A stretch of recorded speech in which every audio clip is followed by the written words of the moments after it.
Good afternoon, friends. As we know that there are 26 letters in English alphabet, and we know that 26 English letter alphabets have 44 sounds. So today in the assignment I have taken letter A. I have taken letter A. A has 9 sounds. The word with letter A, that is zebra.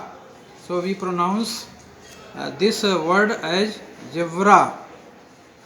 Next word is table. Then next word is water. The sound of A is wa, a. Next word is tomato. Tomato, a sound of letter A. And next word is apple. Apple.